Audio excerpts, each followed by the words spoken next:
Greetings and welcome to another episode of I Survived Youth Group in the 90s.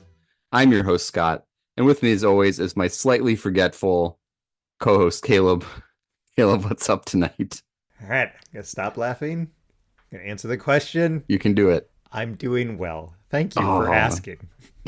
the second part did not sound sincere.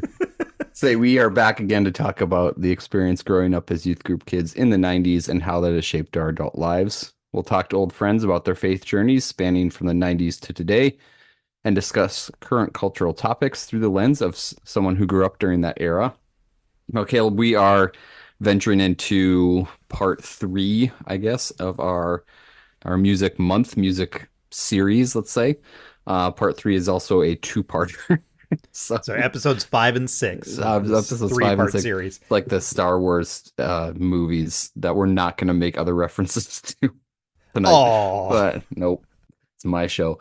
Um, but no, this was a fun one. So tell us who we're talking to, because you kind of suggested these guys, and they're people that I've never spoken to before. yeah, we're gonna be joined by Josh Baylog and Eric McClanahan. They are two guys that I have met on Twitter, and this is gonna be a bit of a story. So sorry, story time. Here we go. It was back in March of 2023. And to be real frank, I was kind of feeling done with Twitter. I've been on Twitter for a long, long time, and I just was feeling real done with it. And Mm. somehow I stumbled on to Eric McClanahan's, one of our guests, Eric's Twitter account, and he decided to run a tournament of your favorite CCM bands. And it had everybody. He had a real good variety. Josh helped him put it together. It was everybody from Carmen to Petra to Amy Grant to Sandy Patty to Under Oath to Five Iron Frenzy, DC Talk. It had them all in there. And he started running this thing and he just posted these polls and people would vote. It started this conversation. Like people were just, it was tons of people just going back and forth all day, like just talking about this and talking about that. And I got kind of sucked into it. And so there's a joke that we make at one point in the show where somebody mentions CCM Twitter. And there's literally a hashtag that we use that says it's hashtag CCM Twitter. Even though Twitter is not Twitter anymore, it's X now or whatever. Us Gen Xers are still going to always call it Twitter. Twitter, yes. But it became this hashtag and this community. And so that's where I met these guys, is talking about really Christian music and all sorts of music. I think that's the great thing about it, on Twitter with them and a ton of other people. And they both, Eric still does tournaments. He's done a handful more of them. Josh is always putting out content of just kind of asking questions, or he'll throw out questions that are polls that are like, hey, is this a 5-star album, or different things like that. And so it's just this great online community. The contribution that I make is that album anniversary thing that we talked about with when Bill was on. The whole show the whole podcast of me talking about music came out of this idea that I started tracking all these albums and I post about them every day. And I throw out the album that says, hey, this album, sometimes it's an album I don't even really care about, but it's an album that somebody has said they care about. And so it's sometimes Christian, sometimes not. But really, the Christian ones are the ones that get the most traction online. So that's kind of my contribution to the community, is every day I throw out there that, hey, this Switchfoot album was released today, 18 years ago. What do you appreciate about it? And people comment and give me feedback. So that's where I met these guys. And I thought I'm sorry, that was story time. Why did we want to bring them on? I'm just going to go on here, Scott. Sorry. We'll see you at the end of the show. This is Caleb's interview now. Yeah, exactly. The reason I thought they would be so great to bring on is I see them as kind of historians in a lot of ways. Josh gets into it a little bit where he admits, like, I wasn't listening to all of these things in the 90s. Instead, I've kind of gone back later in life. Like, he was probably mostly focused on kind of a lot of the main big youth group bands. And it was only later in life that he kind of dug into the depth of it. And that's the sort of seriousness they both take this topic. They both take there's a real serious nature to how they view that Christian music. And still to this day, which is the other reason I wanted to bring them on, is that both of them are still connected to that scene, especially Josh. He's just got a real earnestness for finding Christian artists out there today that are not just doing your standard worship stuff. So he, I thought he could kind of bring some of that. Like, yeah, we think that some of that scene is gone. It's never going to be the same. But if you're interested in Christian music and you don't just want to listen to Hillsong and Bethel music and some of those standard worship things, you want to find something new. There's things out there. So how do we get connected with those? So that's kind of covered, especially in the in the second episode, we get more into that. But that's why I thought they would be good guests. Is just they have that insight, they have that seriousness about it. Where like even our episode that we did with Bill, there was a bit of almost like we didn't get into things. I said it in the outro to it. We didn't get into Rich Mullins even. Like, how badly did we miss? Because we were just so focused on what we were super into. And that was fine. That was the point of the show. That's what we were going for. But they kind of bring that breath to what the 90s scene was look like. And even some of the 2000s. Eric kind of talks about some of that because he was really into that as well. It was still into it. And then kind of what it looks like today. So I thought that historical aspect would be a nice... they would be great guests to be able to kind of dive into that historical aspect. All right, I'll let you talk now. Well, for the first time since I've known you, you were right. They did a great job, and really good guests to have. Great, nice dudes who thoroughly engaged with and understood the breadth and significance of the Christian music industry during the era which we predominantly enjoyed it. Yeah. I like like Eric in particular, who's just like, yeah, I love Amy Grant, and then and I'm also going to Furnace Fest. Like his tastes are so vast. Yeah. And I never got there. Maybe for whatever reason, I just kind of found the bands I liked and then stopped. Yeah. And then I also appreciate it. I'm pretty sure it's in the second episode. Josh just kind of lists off a bunch of Christian artists who are making music about their spiritual experience, like what we had 30 years ago. Yeah. Yep. And I've been checking them out, and they've been really good. So these guys know what they're talking about. We do talk about their youth group experience in the first episode a little bit, just to kind of connect the dots here. Like, hey, we're all the same age. You grew up as a youth group kid in the 90s. How was that for you? So that's kind of the first half of the first episode. And, to be quite frank, some of the things that we didn't hit with them, and we found that to be pretty funny. They're like, no, we didn't need to do these crazy things to keep kids coming, because that's just kind of what people did, whereas maybe us growing up in the North, for whatever reason, had to keep the craziness going to keep kids interested, because they maybe had plenty of things to do, or wasn't part of the culture that was expected to go. So that was a little bit of surprise and a fun part of the conversation as well. Yeah. One more anecdote about just how kind of their experience was so much different is Eric, at the end of the second episode, he's going to kind of talk about his show that he does. He does a podcast as well. And it's called the In Everglow Show. The joke that me and Eric have is every time I say it's the I Never Glow Show, because if you just change where the space is, that's his Twitter handle is In Everglow. But if you change it to I Never Glow, and we always joke about it, I say it wrong 90% of the time because I'm a total moron. But that album is that Twitter handle and that show is a reference to an album called The Everglow. The Everglow is an album that comes out in 2004, and it's this emo pop Christian album that I had never heard of. Okay. And it's a really good explanation of how deep these guys are into it, because 2004, yes, I'm kind of moving out of Christian music, and I'm not moving out of it. I'm not finding a lot of new things. I think that's similar to you. Yes, that's just kind of a season of life where we're just less so. That is not true for Eric and Josh, because obviously that's an album that's really important to Eric to have his Twitter handle named after it, his podcast named after it. It's a great album, and it's a great example of, even when I was still kind of close to the scene, I was missing stuff, really, really great stuff. It's an album that I would absolutely, it's an adventure album in a lot of ways. It's this real experience. It's another great one to go check out. But I was thinking about that after we got done recording. Even his Twitter handle is just kind of, in his show, is kind of this throwaway reference to this. I don't even think it's that deep of a cut, but I bet you there's a ton of people who missed that album, because I missed that album. You missed that album. Yep. It's a great album, and I've only gone back to it in the last couple of years after meeting Eric and Josh as well. And it's kind of like, apparently there's all these great things out there that I missed. And that's another great example. And again, I see myself as pretty into the scene. So again, another kind of little anecdote about why they can be great guests. And it's a joke that if you don't know about that album, which it didn't get mentioned, May is the band, the Everglow is the album. It didn't get mentioned. It just again paints a little bit more of a picture of who they are and kind of their experience with this.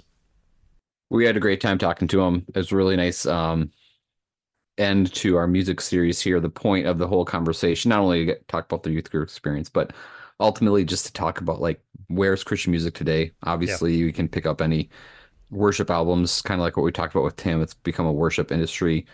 We can do that pretty easily, but like, where are those artists who are Christians who are making music about their spiritual experience that we were enjoying so much, so many years ago? An industry or a market in that industry that has been since cut off, like what's going on. And they really did a heck of a job kind of detailing how things have changed, but also to how things are very much still alive and Yep. where you can go find artists that way. So Yep. Eric and Josh, we really appreciate your time. It was really nice to get to know you and enjoy all these recommendations because they really do hit. So, highly encourage everyone to not only follow those recommendations I make, but at the end of the second episode, they talk about where they can be found online. Go check them out, interact with their stuff.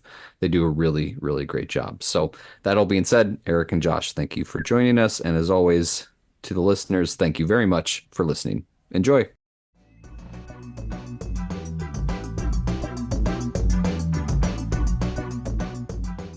All right, we are here tonight with some new friends, Eric and Josh. Guys, thank you for joining us very much to talk about the this topic here of where Christian music has brought us and what it's like today. We really appreciate your contributions here. So thanks for joining us. Yeah, thanks so much for having us.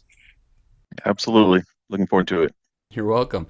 Well, we wanted to get a kind of combine the music conversation a little bit with just your experience growing up in the 90s.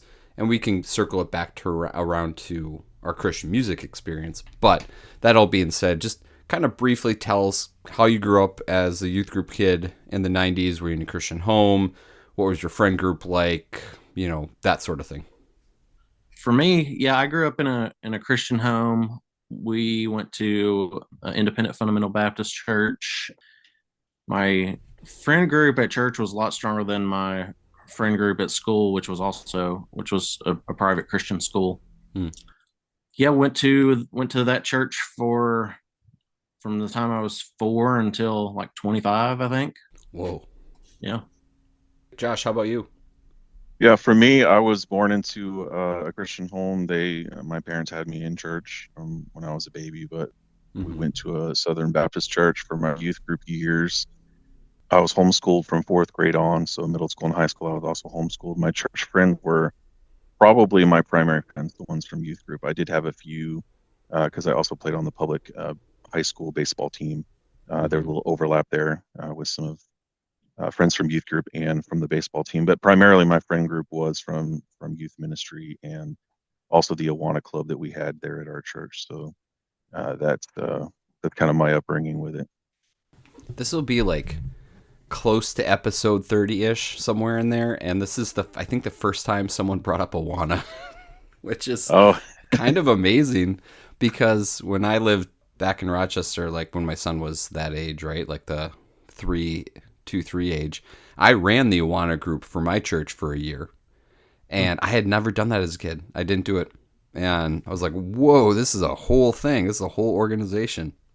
Yeah, it's intense. Like I still probably have 30 scriptures memorized from that time frame because I think we were in Awana from I probably was in 3rd grade when I started all the way up through middle school. So yeah, old, not old, but youth ministry for elementary school and younger kids focused on Bible memorization. And what does it stand for? A worker. Oh, you're a good leader. Good leader. Let's see if you can get it. Let's see. I remember it. I remember. I could probably sing the whole theme song to you, and I was going to, but approved Men are not ashamed. That's right. I knew it with W is work something. So yeah. Yeah, wow, that's really cool. It still survives too. I know churches keep doing Awana to this day. So, what was your youth group experience like specifically? Like, how many days were you doing youth group activities? What were you doing during those activities? How would you describe that experience? Probably a traditional youth group experience on a Wednesday night. I think we had about an hour and a half of programming where we didn't do like a full service. My youth group was probably there may have been 30 of us if we did a big activity, and probably 20 of us to 25 of us on a Mm. regular basis be the most that we had. But we mostly it was Sunday school on Sunday mornings for our age group. We of course we did church. Some of us, and I'm putting this in quotes, the extra spiritual ones would come back on Sunday nights, just to be there for the prayer service. Sure. And then of course the youth ministry programming was on Wednesday nights. And I don't remember us really doing a whole lot of other events, but my youth pastors were also my uncle and aunt. So we spent some Mhm. time hanging out at their house. They opened their house to us a lot. And my aunt specifically was very, and we'll get more to this later, instrumental in introducing me to a lot of Christian music and helped shape my taste at a very young age. So Cool. maybe two to three activities a week, but most of them would have been on Sunday and then one on Wednesday. Okay. Yeah. Eric, how about you? Yeah, we spent a lot of time at church. We would do Sunday school Sunday mornings, then the regular Sunday service. Then we would go out to lunch with our church friends, and then come back for choir Sunday nights, and then the Sunday night service, and then go out to eat with our church friends after church Sunday night. And then we would get together on Wednesdays for that was usually when youth group was. And then after church, we would go out to eat with our church friends again, and oftentimes even hang out a time or two during the week. Which is funny, there were no community groups or anything at this church, but it was the most like community I've ever had in in a church.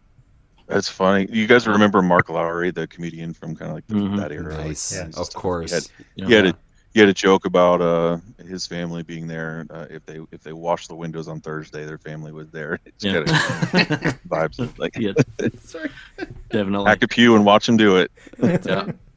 We had a recent guest be like, yeah, basically we just gave our whole Sundays to church, and you were there the whole time. And I don't think, Caleb, you and I kind of quite got to the point where we were there Sunday night. Although, like when I was leading junior high youth group, certainly I would go back Sunday nights, that sort of thing. But it was kind of like, yeah, Sundays are for church in whatever capacity that looks like. Plus going out to eat, so you're Yeah. stimulating sure. the economy. Yeah. Eric reminded me too. Like I forget to mention that, but I was in several youth musicals and in the youth choir, so that would have happened at some point, maybe on a Wednesday night or Sunday Sure. afternoon or something. And if you're doing that stuff, you got to practice, right? So more time you're committed to. Yeah, of course. That's great. That's great. What words would you use to describe your faith in the 90s? How would you just kind of generalize what your faith was like back then? For me, I thought I've been thinking about this. It was firm, but it was also confused. Hmm. I had a lot of questions, but I knew that Jesus was the answer, if that makes sense. So yeah, I was always a little just unsure of a lot of things, but my faith was definitely in Christ, and that did govern my beliefs of what I thought was living a good Christian life back then, which in my bubble youth group and Christian school world was not cussing and not smoking and not drinking. Mm-hmm. If I stayed away from those three things, I felt like I was living pretty good. So yeah, I guess you could throw immature in there as well. It's all right. What Russian don't smoke or chew or date girls who do. I think Exactly. Yes. Exactly. I've never heard that. That was awesome. Yeah. Very good life advice. Yeah, for sure. I would describe myself, God's grace, like looking back. I was very self-righteous, know-it-all. Like I knew all the answers, but it wasn't that I wasn't living the answers. I was just very self-righteous and very much about behaving. It was very much behavior modification for me Mm-hmm. in a lot of ways. So I was a deacon's kid, and then my dad was called into planting churches, and so then my dad was a pastor, and so then pastor's kid, and so all of the expectations that come with that, in addition to being a firstborn and putting a lot of those expectations on myself, and thinking that the Christian life is really just about what you do and how you behave. I would say I probably had what I would have thought at the time was a strong faith, but looking back on it now, it was probably just shallow. Like I knew a Mhm. lot of the answers and I was doing most of the right things, but I don't know that my heart was fully in line with loving God and doing it for the right reasons, if that makes Mhm. sense.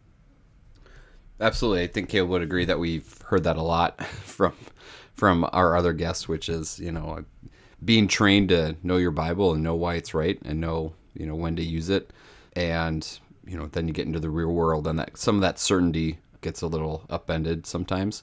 But, I don't think it's an uncommon experience for people to look back and be like, wow, I thought I knew the whole thing. And that's probably not a Christian experience per se. I think a lot of people would look back on their Sure. teenage years and think, man, I thought I knew everything. I know nothing now. But applying it to that time, it's like, our worldview was a little smaller back then.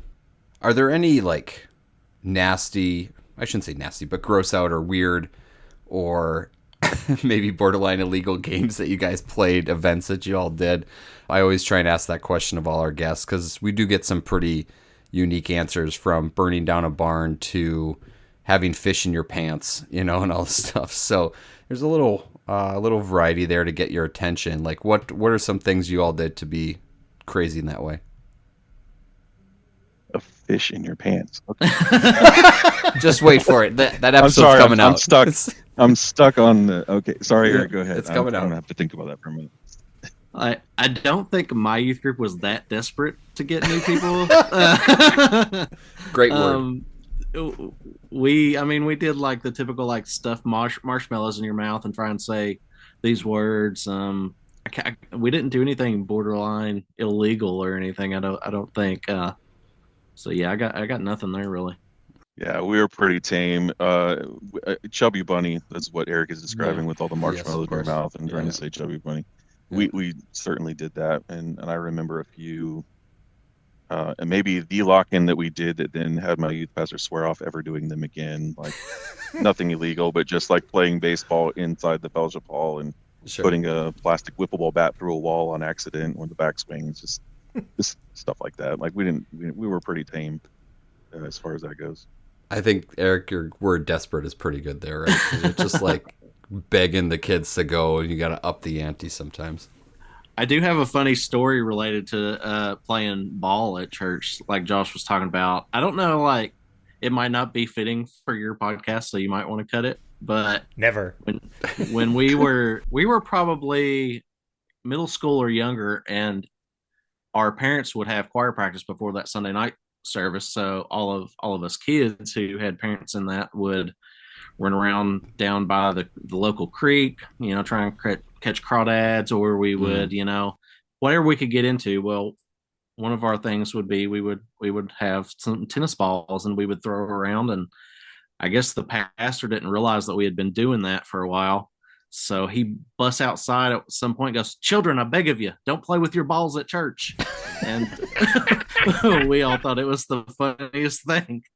And Yep. yeah, that's if there's any memory about church growing up that sticks in my head, that's the one that I don't think I'll ever forget.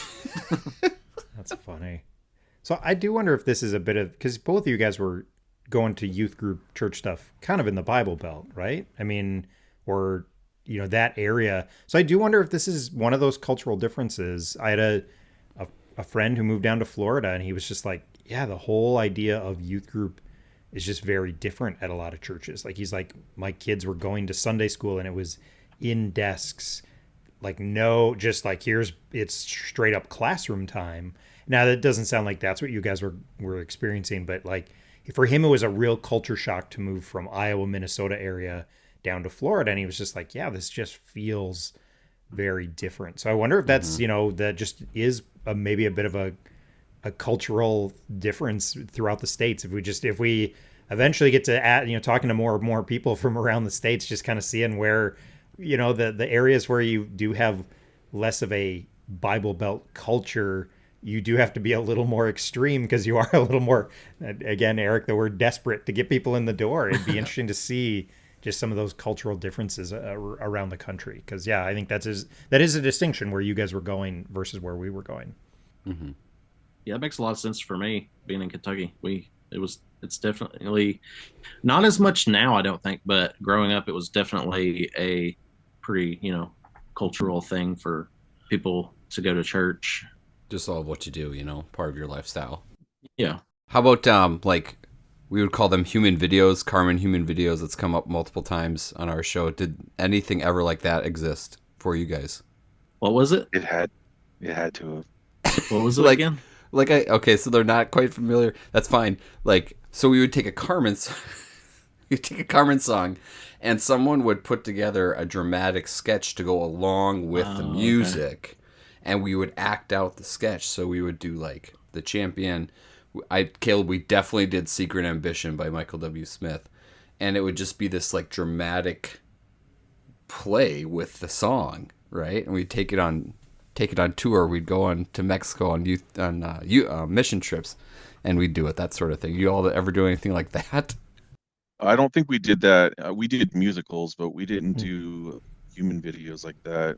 Hmm. We do them at the church that I'm at now, Hmm. that we're doing student ministry, because this is the church that was Southern Baptist that's kind of transitioned to be more AG, like Assemblies of God. Okay. So there's a whole arts program that they go and do competitions for. So there's definitely that. Now I know exactly what you're talking about. Did you guys ever do the Lifehouse Everything sketch? I think that was like a really popular one in youth groups that do that song. I know of it, but we never did it. Yeah. Yeah, we never got off of Carmen. That was always Carmen and Michael W. Smith. But somebody else mentioned Lifehouse, so that's not the first person I've heard kind of mention that that's a big one that gets done now. That might have been slightly after our time there, Caleb. Possible. Yeah. We just weren't that cool. I think that's, or maybe we were too cool, and so we stuck with Carmen. It's one of the Or our two. leaders were just like, Carmen is the way to go. So, See, my church thought contemporary Christian music was actually evil, so oh, we didn't do stuff like that until I had tried to convert individually pretty much everyone in the youth ministry. By the time I was a senior, we did do a play to Thief by Third Day, like a nice. yeah. They're near the end of my years. That's There you go. awesome. So you were like an evangelist to your youth ministry to talk them into this I was. evil Christian music. Yeah, That's I got called a bad influence by some parents, like literally for Nice. playing POD for their child. Yep. POD was one that did it for some of my friends too. That's very funny. Yeah. Same thing. And just a couple of years ago, the pastor of the church I'm at now actually had dinner with my youth minister from back then. And he was like, apparently one of the stories that the guy told about me was that how I introduced contemporary Christian music to pretty much the whole youth group and somewhat the church. So That's awesome. so Mr. CCM Twitter was doing it even before Twitter existed. All the way back in the days. pretty much, yeah. That's an excellent segue. Thank you, Eric. To the other question. Other question about youth group experience. Like, what role did Christian music play in that youth group that you two had? How did it function that way, Eric? I'm interested to hear why people were not into it or why they thought it was a bad influence. Yeah, it was an independent fundamental Baptist church, which I don't know if you know much about them, but they are they have their own rules. I think that they think that the Bible is teaching women cannot wear pants, things like that. And part of that was music with drums or electric guitars, anything that wasn't the only approved types of music was Southern gospel and hymns. Anything other than that was frowned upon for a long time. That's interesting. And Southern Gospel, because it typically wouldn't have the instrumentation I of think electric so. guitars and drums. Yeah. Or Okay. the drums would be like so buried in like the mix, it would just sound like just a steady beat rather than actual drums, I think. Eric, do you remember, was any of that sourced from, like, I'm trying to remember some of the people that would have been big in ministry that would have influenced that thought of music with drums being evil? Like Bill Gothard, was any of that influenced by him? One of the teachers from that era? I'm not sure if he was. I know that like Jerry Falwell was a big Okay. hero of our church. Our pastor graduated from Liberty. So Falwell actually came and guest spoke one time. And I think even DC Talk coming out of Liberty at the time. I don't think Liberty was really a fan of that kind of thing. So As I was gonna say, like yeah, they were definitely at Liberty, and if Falwell was kind of on that camp, that's interesting that he would have encouraged or that they would have even had any success coming from out of there. yeah, that's just my understanding. I'm not sure. Like we didn't talk about like books other than the Bible, so it's like it's Mm, hard for me to say that like it came from any Sure. kind of author or anything, except for just like the pastors who kind of molded my pastor. I think. mm-hmm. Right. Interesting. Yeah, I forget who the author was, but there was this what I would call probably like an urban legend story that went around that was never proved, that these missionaries came from the United States to Africa and saw them playing their drums, and so that's where they sourced a lot of the drums are evil thing, because they saw voodoo in drums and they associated those two things. Hmm, I forget who the interesting. teacher was that had ever talked about that, but I heard that multiple places. Sure. And one of the things I never understood about that is we were very King James, only King James Sure. Bible, and it even mentions instruments similar to drums in it. So it's like never quite understood that. So Not I'm that gonna part. Don't read that part.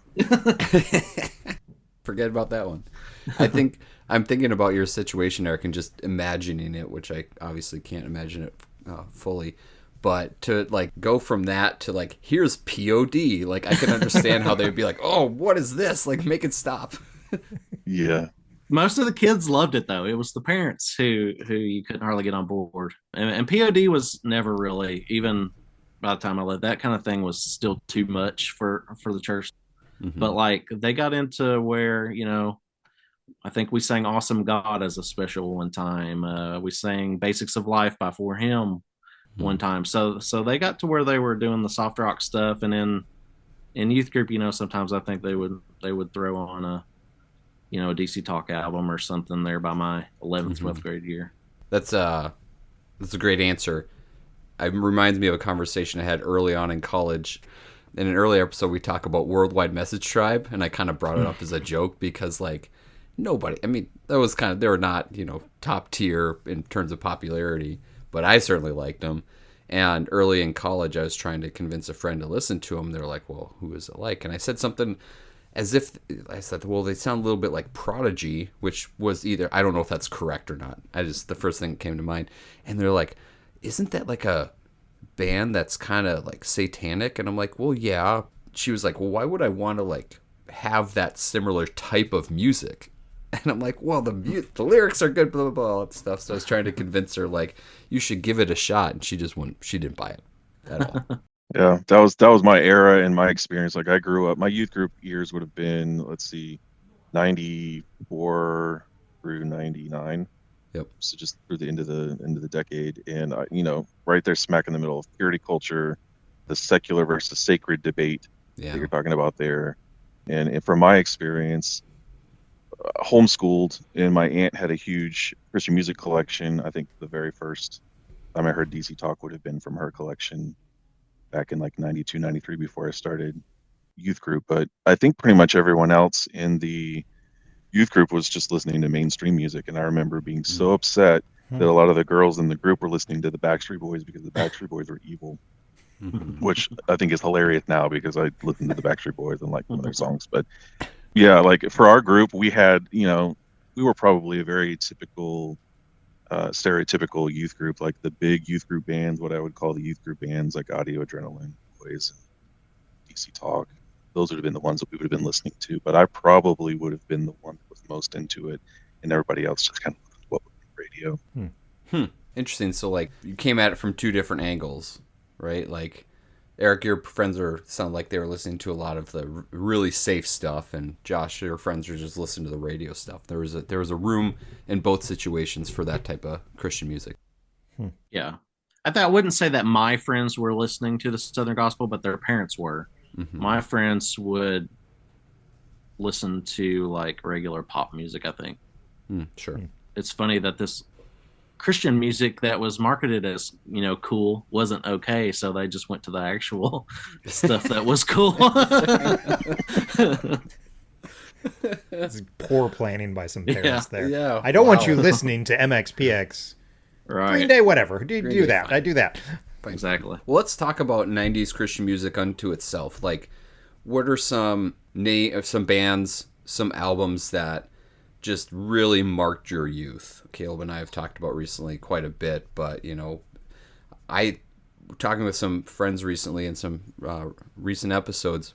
There was so much to have, and there are some parts of Christian music I never got into because I had my favorites right away. Five Iron Frenzy, Poor Old Lou, Model Engine, Black Eyed Sea, those sorts of things. But there was so much to it. I felt like I really only scratched the surface.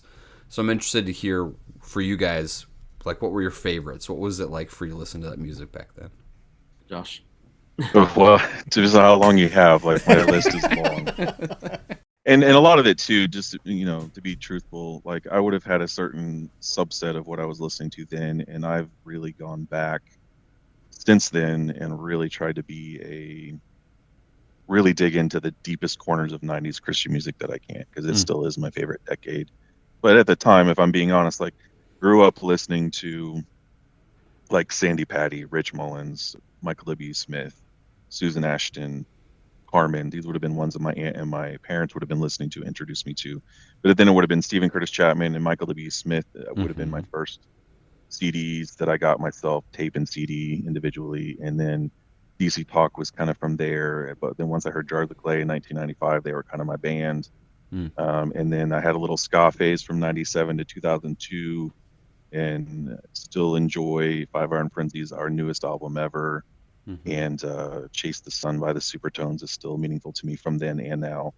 And then isolated albums, I've got a whole list of 100 of them that I could recommend and still think hold up. But it was a big deal to me then, and it's still a big deal to me now. Like I love music so much, and I love talking about that era just because of to me, it was just an explosion, a variety of sounds. I wouldn't have known then. It was really just an attempt to have an alternative to everything that was in the mainstream, because I didn't know the mainstream. I was just raised on what was Christian music, and that's all I knew. But I still have a very, very fond memories of a lot of that. Listen to it regularly. Would listen to it. Not even. I impressed my kids by singing a rendition of Friends on the way home for them, just in the ampiest, loudest voice that I could. As it was meant to be sung. Of course. I think it's important to note that, like, for people who pay attention to my shows, they know my affection for Five Iron Frenzy. Josh, I think your affection for Jars of Clay rivals or surpasses my affection. So you threw it out there so casually. Jars of Clay became my band. No. Like, the passion for which...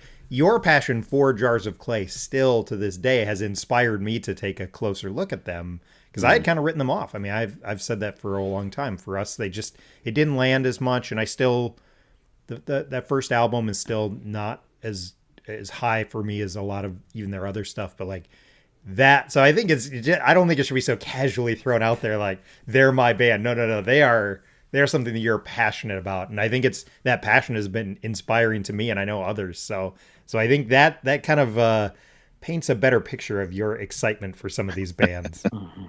Sure. Yeah. Well, to be fair, Jars of Clay, I chose them as my band in '95, and I've never wavered. They've been my favorite since then. Sure.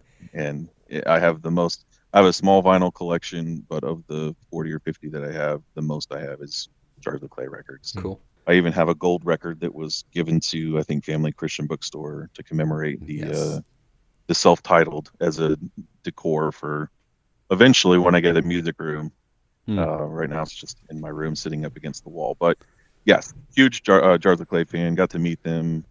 I just chose them early, and it just never, as much as I appreciate other bands, they've never been surpassed, and I don't know if they ever will. But yeah, I will echo some of Caleb's sentiment there. And I think what happened, Caleb, to be honest with you, is we were in early on some of this Christian music, and Jars of Clay got so popular so fast, and then everybody else liked them, and they were so popular, and we were just like, oh, it's too popular for us now. And so it became a little bit like, oh, everyone likes Jars of Clay, everyone likes Flood, and so we dismissed it. But I will say, like Caleb, after that initial kind of popularity rise and fall, I've gone back to some of their albums like, dude, this is really good. This is very, very good stuff. So I hope they continue to get the recognition they deserve. Eric, how about you? My first favorite contemporary Christian artist was For Him. Their album The Message was I remember absolutely wearing that out, and I got their previous stuff on CD and liked that too. Then eventually I got more into DC Talk and Jars of Clay, the more rocking stuff, I guess, like Third Day and Delirious and things like that. Rich Mullins was also one that I was really into. I had his songs cassette with all his, I guess, greatest hits, I guess you'd say at the time. And I remember lending it to my pastor because I was so desperate for my pastor to become a contemporary Christian music fan. I just wanted him to hear, like, surely, how can somebody not love Rich Mullins? And I remember him saying, he said, like, I'm not sure where you're planning on singing these songs at, but I don't think some of them are appropriate or something like that. I was like, I didn't even say I was going to sing these songs anywhere. So Rich Mullins for him, Jars of Clay, Much Afraid is still one of my favorite albums to this day. Agreed. It's so good. I was real big on the Wow compilations, the Simply samplers that would come out for like $1.99 or free with the purchase of another CD that I think Cordant distributed. Those were huge for me with, limited budget. I could get a lot of good music on that. And I think that's what really led me to the more alternative stuff in like 97, 98 or so, Small Town Poets and OC Supertones and The Waiting and some of those that weren't on the radio as much were on there. So Small Town Poets self-titled is one that's still one of my favorites to this day. Michael W. Smith's Live the Life album is one of my favorites. Yeah, those are some of the big ones, I think, for me. Is All Star United for you, self-titled, 97? Nice. Big one. Yeah, All Star United, that is one of my favorites, but I didn't get that whole album until later. Like okay. Yeah, I just didn't have the budget to buy everything that I wanted to, and it was one that just had to wait until I, had a job. So I didn't get into that one until later than I should have. But I did. I think the first thing I had from them was the Smash Hits compilation that had songs from both of their first two albums on it. And I wore that out quite a bit. So that was really the one that turned me into All Star United fan. Yeah, another name that I just kind of forgot about. Like, oh yeah, I enjoyed that one. They're so good. Yeah. It's so interesting because we just recorded an episode with one of our buddies from Youth Group to kind of start off this series. And I think because we were so into that alternative thing, like Scott was saying from the get-go, like you guys just mentioned like so many like I think really great bands that people should check out that I'm like embarrassed by our episode now because I'm like, oh I know, man, there's so many things. Because, that you guys mentioned, like, I jokingly said it in the outro for the episodes. We didn't even bring up Rich Mullins because I think we were so straight into the punk rock and the alternative stuff that was our jam so fast that we didn't have that. And it's still one of the things that I criticize Christian music for this, is I don't think Christian music is great at looking back. And so I kind of blame a lot of the 90s contemporary artists that they were so focused on saying how much they sounded like the secular artist that they didn't do, and maybe they just didn't know, but there was not enough looking back because it's only post-college that I did a look back, kind of like you were saying, Josh, where you've gone back and realized there was so much there, and it's only now that I've like gone back and been like, oh my gosh, there was just so much stuff. Even Amy Grant, like as big as you get, I go back and I can listen to Amy Grant's albums and just be like, this is just such pop goodness. And you guys know the style of music I'm into. And there's so much. It's so overwhelming how much there was. And I just feel embarrassed now that we didn't mention any of these bands in our little thing. We were focused on what we were into. So it is what it is. I saw Amy Grant on Wednesday night at 63 years old. She is still so good. Like, it's just an incredible show. Amy Grant. Only CCM Twitter folks will get that joke. Yep. Right. Queen of CCM still. Yeah. Well, yeah, I mean, I feel like we just continue to scratch the surface. Obviously, there's a ton of music out there, and like in any genre, you're just going to do that. But it wasn't limited, right? Like we got to experience it where we lived through that turning point of, for maybe this is not accurate, but like DC Talk taking that mantle from like one generation to the other, or whatever that tipping point was, we were prime time for it. And then it just exploded, and all of a sudden, like, I can, like, mention these bands. Do I have the albums? I don't know. I can't remember. I just know I enjoyed listening to them when I had the chance. Yeah. Very, very lucky that way. How did we, like, you mentioned the WoW samplers. How easy was it for y'all to find this stuff, right? Like, Eric, if your church and your school is like, nope, can't listen to that. Like, how were we finding it back then? Obviously, no internet. We had a Christian bookstore down the road from Caleb's house, but we have relied on what was coming out there. Like, how did you all find this stuff? Yeah, we had local family Christian stores, and they all had either like a place, like a playable station where you could select an album you wanted to hear, or a family Christian had like the demos that you could put in the boom boxes and listen to in headphones. The gateway for me was just find the local Christian CCM station and putting it on. Sure. I remember hearing John Elefante, one of his early songs on there, like, was the first song I remember hearing on the radio and really liking it. And that kind of dug me to continue listening to that channel. As we got the internet in 1999, I found christianrock.net, which played the Tooth and Nail stuff. And that was where I started finding Stavesacre and Project A6 and things like that. So that was kind of what got me into the stuff that I would be more into in the 2000s, I think. Sure. Sure. Josh, how about you? Similar for me. Like, it was about an hour away from our house, but my aunt was Whoa. committed to taking me to the mall where our family Christian bookstore was, and I would wear out the employees about open up CDs if they didn't have demos for them that I want to listen to, just based on looking for the forefront label with the black and the yellow. Yep. Because I liked a lot of the forefront roster and the demos, just listening to those. They'd have to like drag me out of there because I'd be in there listening to stuff to try to buy for hours, trying to decide on which one I could get. Or I've told the story before, but there was a time my brother went with me and I tricked him into buying one that I wanted so that I could buy a different one. And then I ended up taking it from him anyway. Yes. I think it was the Switchfoot Legend of Chin album that I didn't Nice. buy, but had him buy so that I could snag it for later. Yeah, and my aunt had a pretty large collection, so I was able to go through it and kind of see, even though she leaned a little bit more of just the pop contemporary of like Cindy Morgan, a lot of the female singers, Susan Ashton and Amy Grant and those. She also had DC Talk and some of the youth group bands like the Newsboys and EFR and Out of Eden, Caedmon's Call, things like that.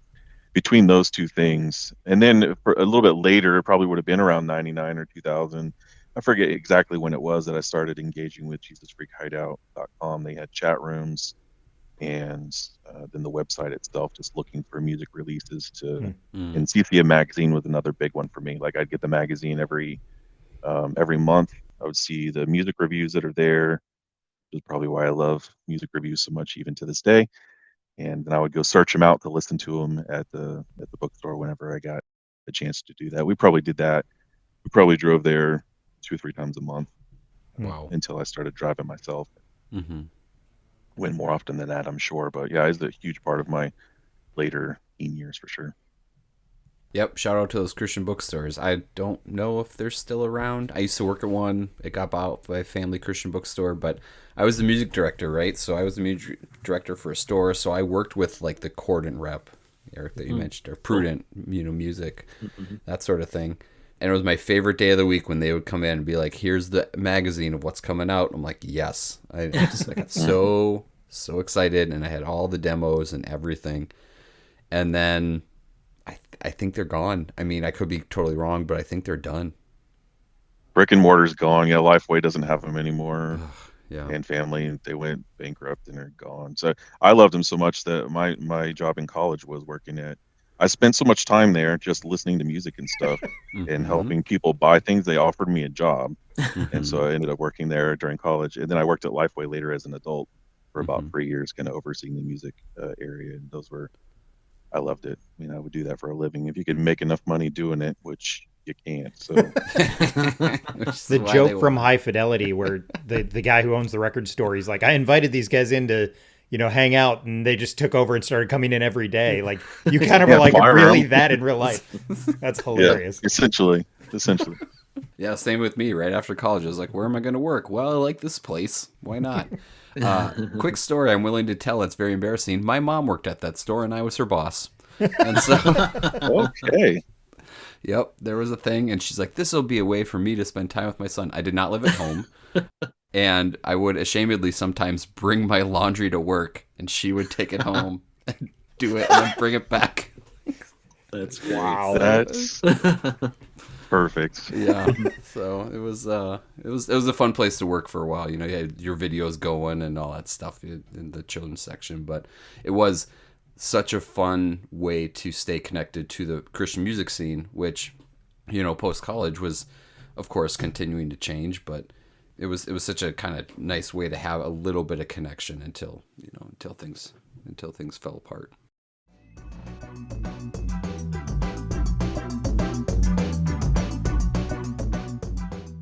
Thanks for listening to this episode of I Survived Youth Group in the 90s. We hope you enjoyed it. Once again, we want to say thanks to Eric and Josh for joining us for this conversation. It was interesting to hear a little bit about their youth group experience and how that music has kind of really played into it. Like we said at the beginning of the show, episode 2 of this conversation will come up next week. So we're going to finish up our music mini-series that we've had, and we'll talk a little bit more with Eric and Josh, and then we'll kind of wrap everything up. So again, super excited to have them on the show, and join us again for episode 2 with them, or part 2. I keep on saying episode 2. Part 2 with Eric and Josh next week.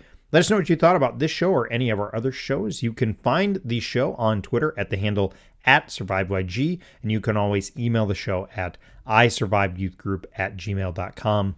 If you're interested in being on the show, let us know. You can find us on Twitter or at that email. You didn't necessarily have to attend our youth group, but if you have a youth group experience from the 90s or 2000 that's had a big impact on your life, and you'd like to share that and kind of share about your story, about where you're at now and kind of how that faith journey has been, we'd love to hear from you. We'd love to connect and just talk to you about your story. Please subscribe and share the podcast. If you're so inclined, leave a rating or review. Like we've been talking about music so much during this series, so if you do enjoy this show, especially these shows about music, I do run another podcast. It's called the Album Anniversary Podcast. Over the last couple of years, I've researched and documented the release date of thousands of albums. Throughout the week, I post about them on social media. We've had a couple different formats on the show, but it's just a chance to stop and talk and celebrate one of those albums that I've documented on my calendar. Once again, that is the Album Anniversary Podcast. The music at the beginning and the end of this show is the instrumental version of the song Positive Charge by the artist Tread Roberts. Thanks again, and we'll talk to you soon. Join us again for part 2 next week.